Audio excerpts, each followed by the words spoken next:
LA Metro is the sixth largest transit system in the United States. It serves 10 million people across a county the size of Rhode Island, and it cannot build a single mile of rail without negotiating separately with multiple sovereign governments, each one with its own mayor, its own permits, its own lawyers. The Purple Line extension to Westwood crossed through Beverly Hills for less than 1.5 miles. That single city boundary triggered a separate federal environmental review, a federal lawsuit filed by Beverly Hills Unified School District, and a separate construction agreement with Beverly Hills specifically. One boundary, less than 2 miles. The added cost, an estimated $300 million. The added time, years. Drive Sepulveda Boulevard from Culver City into Los Angeles into Inglewood. Watch the pavement change. Watch the bike lane appear, then disappear, then reappear. Watch the lane widths shift. That is not neglect. Every one of those seams was put there on purpose. Los Angeles County contains 88 incorporated cities, not 88 neighborhoods, not 88 districts. 88 separate sovereign municipal governments, each with its own public works department, its own street standards, its own zoning code, and its own legal authority over every inch of curb within its borders. To put that in context, Tokyo Metropolitan Government administers 13.9 million people under a single unified authority. Transport for London governs the entire surface transit network of one of the most complex cities on Earth under one organization. Los Angeles County, with 10.1 million people, has 88 separate public works departments. A bus route that crosses 3 cities, say the 733 corridor running through Culver City, Los Angeles, and Santa Monica, requires 3 separate construction permit regimes, 3 different street standards, and 3 sets of signal timing approvals before a single concrete barrier moves. Caltrans governs state highways, but the moment you drop off a state route onto a local street, you are in municipal territory. Curb cuts, lane widths, sidewalk dimensions, bike infrastructure, every detail is controlled independently by whichever city you happen to be standing in. The result is what you actually see on the street. A Class 2 bike lane running clean for 8 blocks in one city, then ending abruptly for exactly 1 block at the city line, then restarting. Not because anyone forgot to finish it, because one city adopted the Naxto Urban Street Design Guide and the adjacent city did not. The LA County Department of Public Works covers only unincorporated county territory, roughly 10% of the county's population. The other 90% live under 88 separate street departments that answer to 88 separate city councils. This is the infrastructure of fragmentation, and it is exactly as dysfunctional as it sounds. The easy explanation is money. Los Angeles doesn't have enough of it. Transit takes too long because transit is underfunded. That explanation is wrong, or at least dangerously incomplete. The Purple Line extension had federal funding, full federal funding, approved and committed. When Beverly Hills Unified School District filed its lawsuit in 2012, the money was not the obstacle. The Federal Transit Administration was already on board. The environmental review had been completed. The project had cleared every technical hurdle Metro could clear unilaterally. What it could not clear was a single city's refusal to cooperate. Here is the actual mechanism. Under California's General Law Cities framework, every incorporated municipality holds sovereign authority over its own street right-of-way, its own construction permitting, and its own land use standards. That authority cannot be overridden by the county. It cannot be overridden by LA Metro. It cannot be overridden by a regional body, no matter how much money that body controls. In 2016, Los Angeles County voters passed Measure M with 71% approval, a half-cent sales tax raising $120 billion for transit over 4 decades. 71%. One of the strongest transit mandates in American history. And the morning after that vote, Metro still could not break ground in Beverly Hills, Culver City, or Santa Monica without negotiating separate intergovernmental agreements with each city independently. The money did not change the jurisdictional structure. The voters approved the investment. The cities retained the veto. This is not a funding failure. It is a sovereignty problem, and it operates at every city line in the county, on every project, every time. Denny Zane has spent more of his life trying to fix Los Angeles transit than almost anyone alive. He served as mayor of Santa Monica from 1981 to 1988. He founded Move LA in 2007, a coalition that would become the most effective transit advocacy organization in the county. He was the primary architect of Measure R in 2008, which raised $40 billion for transit, and Measure M in 2016, which raised $120 billion more.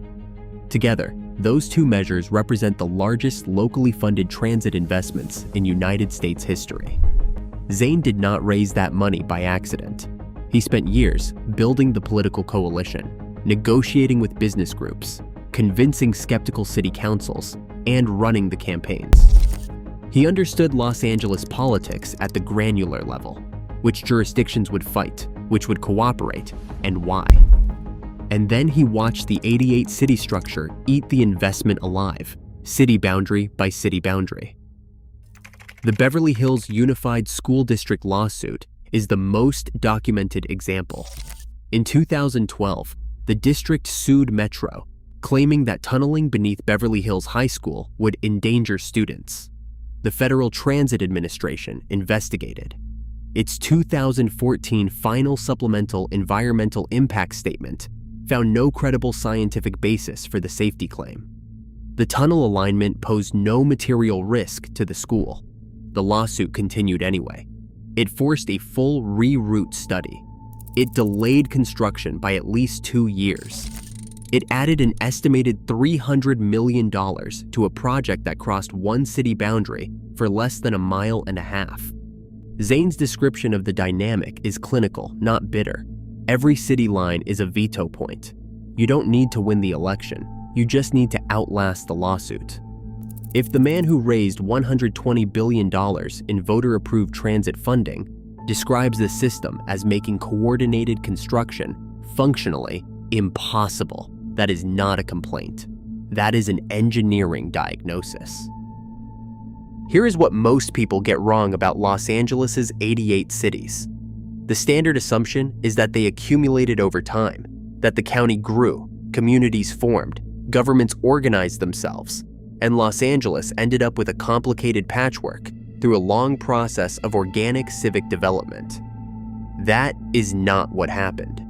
Between 1950 and 1960, 23 cities incorporated in Los Angeles County.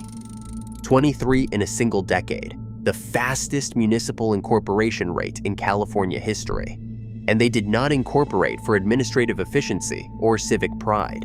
They incorporated to control zoning and to keep neighboring land uses out. Lakewood incorporated in 1954. It was one of the first large planned post-war residential suburbs in California, and its incorporation was not primarily about becoming a city. It was about capturing the city's sales tax base and preventing the adjacent county from annexing industrial uses into residential neighborhoods. Lakewood wanted control over what got built next door. Incorporation was the tool. Dairy Valley, now the city of Cerritos, incorporated in 1956 for the same reason, to prevent annexation by neighboring cities and retain independent zoning authority over its own land. Lakewood then pioneered what became known as the Lakewood Plan, a model in which a new city contracts all of its actual services back from Los Angeles County, keeping municipal overhead near zero, while retaining full zoning and street authority as a sovereign municipality. Incorporation with minimal cost and maximum exclusionary control. Gary Miller documented this pattern in exhaustive detail in his 1981 book, Cities by Contract: The Politics of Municipal Incorporation. Miller traced the wave of LA County incorporations and showed that exclusionary zoning motives, not service efficiency, not civic identity, not administrative logic, drove the overwhelming majority of them. Every city that incorporated under this logic inherited full street authority as part of its sovereignty. The ability to set its own lane widths, its own curb standards, its own construction requirements, its own permitting regime. Not as a side effect of becoming a city, as a core purpose of it. This is the same exclusionary logic as Euclidean zoning, the doctrine that separates single-family homes from apartments, apartments from retail, retail from industry, applied not at the parcel level, but at the city level. The same impulse that draws a line around a single lot and says nothing inconvenient may enter here was scaled up to draw a line around an entire community and say the same thing. The homeowners who voted for these incorporations captured stable tax bases, blocked multifamily development, and insulated themselves from regional infrastructure obligations. The streets in their cities answered to their city councils, not to the county, not to the region, not to anyone building anything that crossed their boundary.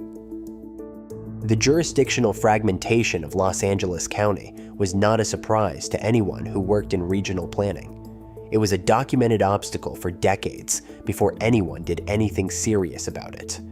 The LA County Regional Planning Commission's 1960 master plan, written the same decade that 23 new cities were incorporating, identified jurisdictional fragmentation explicitly as a primary obstacle to coordinated regional infrastructure. The planners could see it forming in real time. They wrote it down. It continued anyway. In 1970, the Southern California Association of Governments was formed specifically to coordinate planning across the region's fragmented jurisdictions. SCAG became the federally designated metropolitan planning organization for the greater LA area. It produces the legally required Regional Transportation Plan and Sustainable Communities Strategy, a document now running to the 2020 to 2045 planning horizon that explicitly sets regional land use and transportation targets. And then, buried in the fine print of that same plan, SCAG acknowledges that the cities within its jurisdiction are not required to rezone to meet its targets. SCAG can plan. It cannot compel. Every municipal government in the region retains the right to ignore the regional vision entirely, as long as it passes its own local reviews. The Beverly Hills situation made visible what planners had known abstractly for decades. The FTA's 2014 final supplemental environmental impact statement cleared the tunnel alignment. Metro's own 2019 project report on the West Side Purple Line section, too, documented the Beverly Hills coordination costs in direct financial terms, acknowledging that opposition from a single city government added costs equivalent to constructing several additional miles of tunnel. The engineers knew, the planners knew, SCAG knew, Metro knew. The federal government conducted the review, cleared the project, and watched the delay happen anyway. Each generation of regional planners encountered the same jurisdictional wall and developed the same response: work around it. Negotiate, add time, add money, absorb the cost as a line item. The wall itself was never the problem to be solved. It was the permanent condition to be accommodated. That is not negligence. It is something more specific, a system in which the people who bore the cost of fragmentation, the riders, the taxpayers, the regional workforce, had no mechanism to override the people who held the veto. California eventually moved. Not all at once, and not without resistance, but the state began dismantling specific veto tools that cities had used to block or delay regional transit and housing projects. SB 743, signed by Governor Jerry Brown in 2013, reformed the California Environmental Quality Act, CEQA, in ways that directly targeted transit obstruction. Before SB 743, cities could demand that transit projects be evaluated for their impact on vehicle traffic delay, measured by level of service. A subway that reduced car throughput on a surface street could be challenged under CEQA for degrading traffic flow. Cities used that metric as litigation leverage, filing environmental challenges, not because they cared about traffic delay, but because the lawsuit itself created delay. SB 743 removed vehicle delay as a valid CEQA metric for transit projects near transit corridors, closing that specific door. A B 2923, passed in 2018, went further, requiring cities near BART stations to zone for transit-oriented development at minimum densities. It was the first California state law to directly override local municipal zoning for transit purposes. A B 2097, passed in 2022, eliminated parking minimums for new development within a half-mile of transit statewide, removing another standard tool cities use to resist infill near rail stations. These were real reforms. They closed real veto mechanisms, and their effect became visible in the contrast between two LA metro projects running in roughly the same era. The Crenshaw LAX line opened in 2022. It ran primarily through Inglewood, whose city government cooperated with Metro throughout the construction process. The project stayed broadly on schedule. The West Side Purple Line Section 2, crossing Beverly Hills, did not. The difference was not engineering complexity. It was not funding. It was one cooperative city government versus one that used every available tool, including a lawsuit with no scientific foundation, to extract concessions and delay construction. But here is what SB 743 and AB 2923 and AB 2097 did not touch. Not one of those reforms altered municipal street authority. Not one reduced the 88 separate construction permitting regimes. Not one merged a single public works department. Not one gave Metro the ability to build on a city street without that city's explicit cooperation. The lawsuit weapon was weakened. The sovereignty structure was untouched. Go back to Sepulveda Boulevard. Watch the pavement change. Watch the bike lane end. Watch the signal timing shift from one intersection to the next, not because of traffic volume or road geometry, but because you crossed a line on a map that was drawn in 1954 by a city council that wanted to control what happened on the other side of it. That CAM is not deferred maintenance. It is not the result of an agency that ran out of money or a contractor who cut corners. It is a municipal boundary. It is the physical residue of an incorporation vote.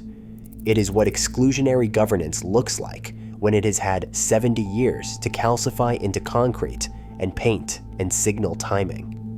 The 88 city structure of Los Angeles County was never designed to coordinate the region. It was designed to fragment it. Each incorporation was a decision by one community to separate its tax base, its land use, and its street standards from the communities next to it. The Lakewood Plan made that separation cheap. California's general law cities framework made it permanent. And every successive generation of regional planners inherited the wall and learned to work around it. The result is a region that has passed $120 billion in voter-approved transit investment, produced some of the most ambitious regional transportation plans in American history, enacted state-level CEQA reform, eliminated parking minimums, and still cannot build a subway.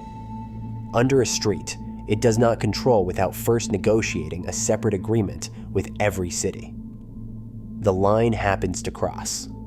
1.5 miles through Beverly Hills, $300 million, years of delay.